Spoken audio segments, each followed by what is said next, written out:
Did you know that over 75% of people fear public speaking more than death? Yeah, more than death. Isn't that wild? But, well, here's the twist. Confidence in English isn't just about standing on a stage. It shows up in meetings, in interviews, presentations, even small talk in the elevator. And tying this bow tie actually reminds me of something important. Most people think confidence comes from knowing more English, but really it comes from how you use the English that you already have. It's true. It comes down to your tone, your rhythm, your pauses, your presence. Just like tying this knot. Some small adjustments make a huge difference. So here's a quick tip that you can use right away. Take your next sentence, any sentence, and say it 10% slower with a firm downward finish, one tiny adjustment. That's it. Actually, that's two adjustments.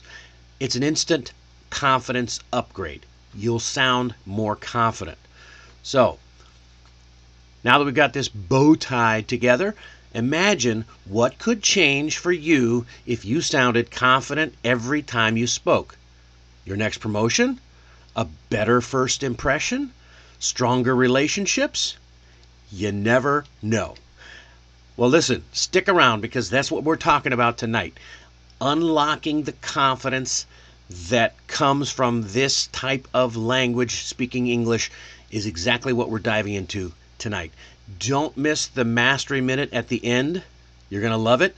And, of course, like, subscribe, and share this with a friend. And don't forget, drop your questions in the chat so I can answer them live at the end of the show. Ready? Let me tell you about Elena. Elena's a brilliant strategist. She is a great communicator in her native language. But in English, she constantly felt smaller. Her voice would trail off. She apologized too much. She repeated words like and sorry until her ideas just didn't sound as strong as they actually were. One day, after a meeting, her boss said, "Elena, your ideas are excellent, but you sound unsure when you share them." And she told me, "Dennis, that hurt, because I was sure. I just didn't sound like it." So what did we change? We didn't change her grammar or her vocabulary, not her personality. We changed her habits. And those habits transformed everything. And tonight, I'm going to show you those same small habits so that you can sound clearer, capable, and confident in every English situation. You ready? Let's go. Look, before we jump into specific habits, here's the big why behind all of this. The fact of the matter is most professionals don't struggle with their English because of their grammar. They struggle because their delivery hides their intelligence. When you sound unsure, people assume that you are unsure. But when you adjust a few simple habits, your pace, your tone, and your phrasing, you instantly change how others perceive you. Confidence in English is not about perfection. Just remember that. It's about presence. So, let's break down the small, powerful habits that create that presence. And they're habits that you can start using tonight or in your next meeting. Yeah, it's true. Let's go to the next slide here. Let's talk about slow down and control the pace. Here's why this first habit matters. Your speaking pace is the very first signal that people notice. even before they process your words. It's true. Confidence speaks slowly. Okay? Nervousness speaks fast. Remember that. So, what I coached Elena to do was slow down by 10%. Instantly, her voice sounded calmer, clearer, and more professional. A simple pause can be more powerful than a long sentence. It's true. What you can do is try this. Say your first sentence of any meeting slower than you feel comfortable. What happens is your brain catches up and your confidence rises. All right? But when you speak nervously, the ideas tend to blur together and the impact fades. So, once you've got your pace feeling steady, the next step is shaping how your sentences land. Because your tone can make or break your confidence. Whoa, got a little ahead of myself there, jeez. Those little roller balls, they get you every time. Let's get caught up, okay? I guess I need to adjust my sensitivity on my mouse. All right, so strengthen your tone and your pitch. Now here's why this habit is important. After your pace, your tone is the second biggest signal that people use to judge your confidence, often in the first 3 seconds. So many learners accidentally end sentences with an upward tone, as if they're unsure. So the solution is to land your sentences with a downward tone, or end your sentences with a downward tone. It tells your listener that you mean what you're saying. So it's not, I think this will work. See how it sounds like a question? It sounds unsure. So instead say, I think this will work. See how it ends with a period. This will work. I ended on a down note. So Elena once presented a great idea in her team meeting, but her tone rose at the end of every sentence. Her teammates thought she was asking for approval instead of presenting a solution.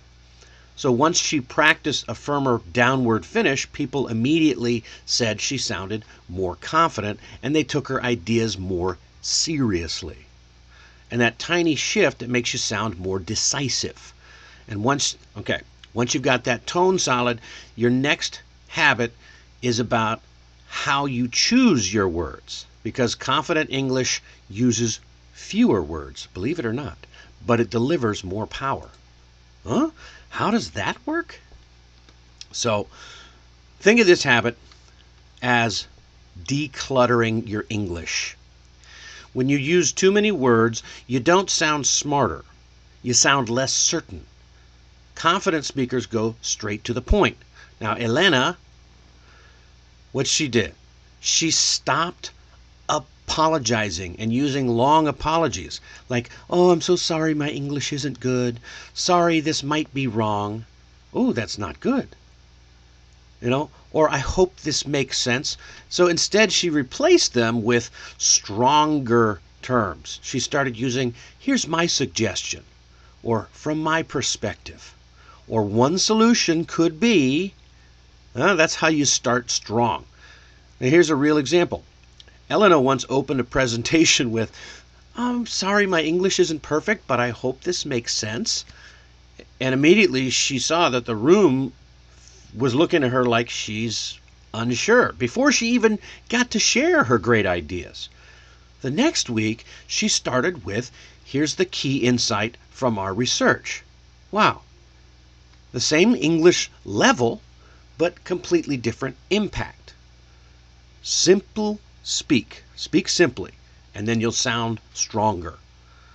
Now, once you've got your phrasing cleaner and more confident, the next upgrade is building the right vocabulary toolkit.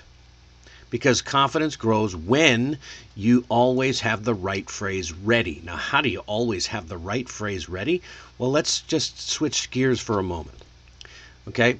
Because this habit is all about being ready before you even open your mouth. Confidence comes from having the right language within arm's reach. Most learners think they need hundreds or even thousands of new words. Not true. You need a small set of reliable, professional phrases that you can use in any meeting. Elena picked just 10, and that alone changed everything. For example, to clarify.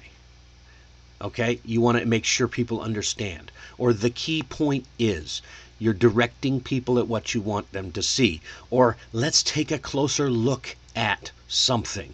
You're initiating or inviting people to look a little deeper. And from my perspective, one afternoon, Elena froze when her manager asked her for her opinion. The next week, with her new toolkit ready, she simply said, from my perspective, the data shows blah, blah, blah, blah, blah. Okay? See how clear and confident that sounds? Nice and clean. A tiny phrase can unlock a huge moment. Confidence rises when your toolbox is full. So let's fill it up. All right. This one is very important. Practice out loud, not in your head. Let's keep it nice and simple. Confidence doesn't grow in your mind. It grows in your mouth. You can't really think your way into sounding confident.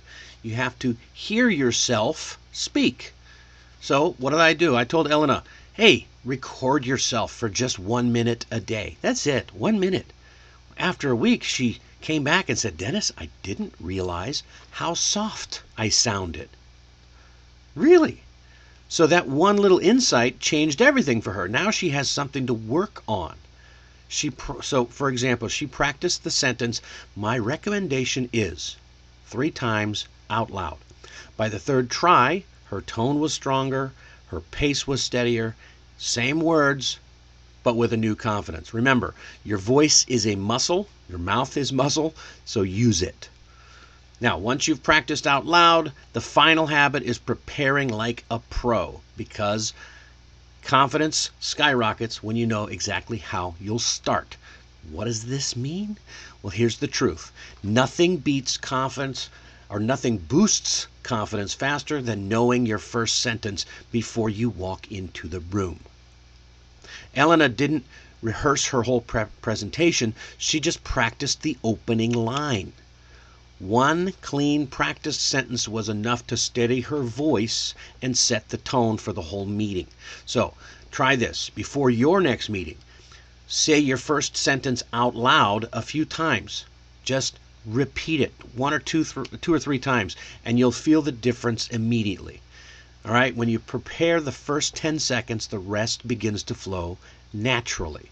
And with these habits in place, your confidence doesn't just improve, it becomes noticeable to everyone around you. And you'll feel it. Trust me, you will feel the difference when you're talking to people. Now, I want to remind you, you don't need to be perfect to sound confident in English. You don't even need to be an advanced English speaker. You just need to have the right habits.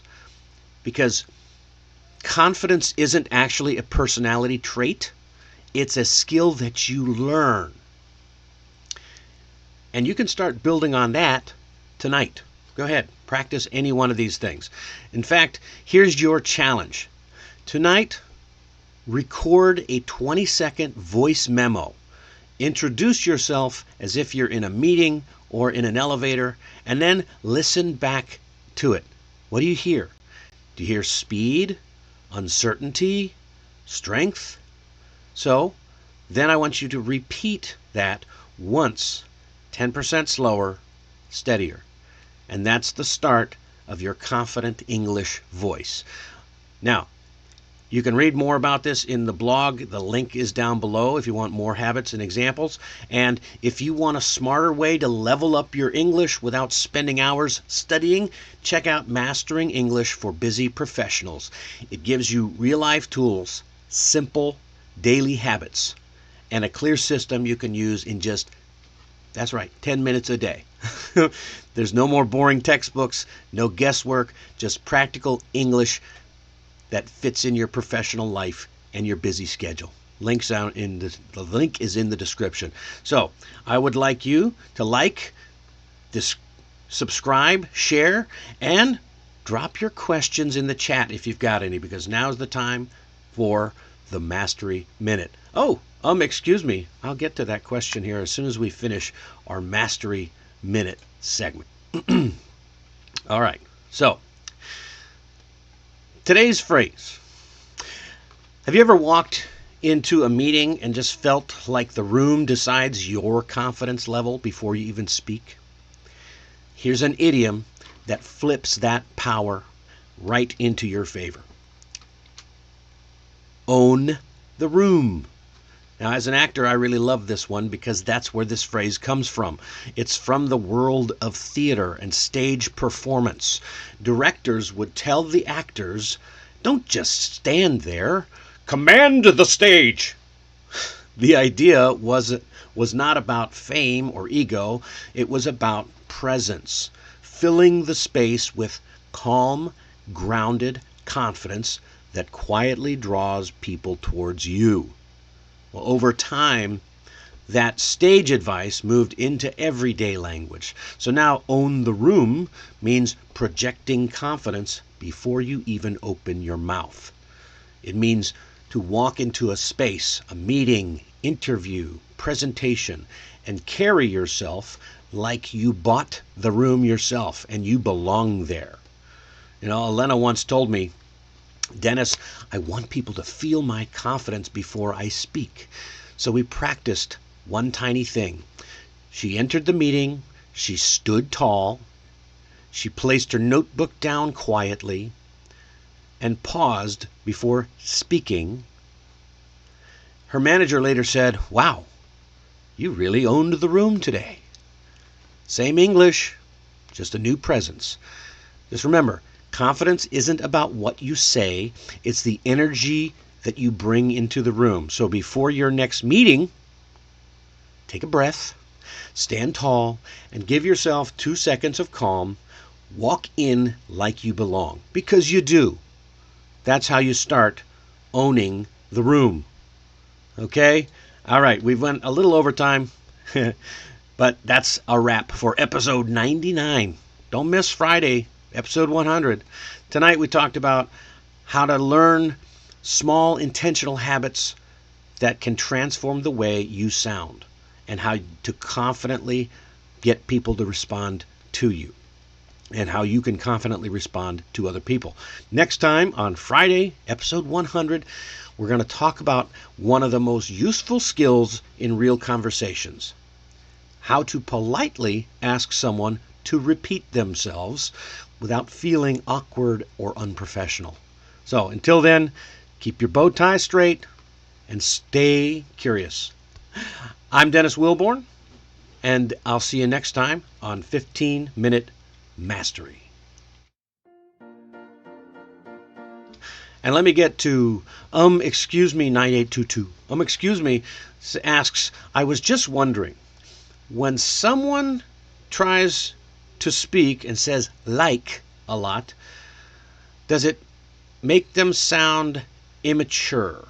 That's a good question. And my initial answer is yes. If someone says like a lot, they do sound probably immature. Especially, we used to have a joke about valley girls in California.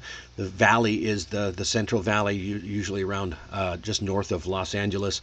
And the valley girls, they used to talk like this, like, oh my gosh, like, Lucy, I can't believe this, and oh my God, like, this guy did this, and like, oh my God. Yeah, so that kind of sound is very immature sounding. It can also make you sound unsure of yourself, like you don't know how or know what you're going to say. It's similar to the habit of saying a lot. It becomes a filler word. So you should try to only use like if you're trying to describe something. An apple is not like an orange. So see what I'm saying? So there you go. That's all the time we have for today. Thanks for joining me, and thanks for asking a great question. I'll see you next time on 15 Minute Mastery.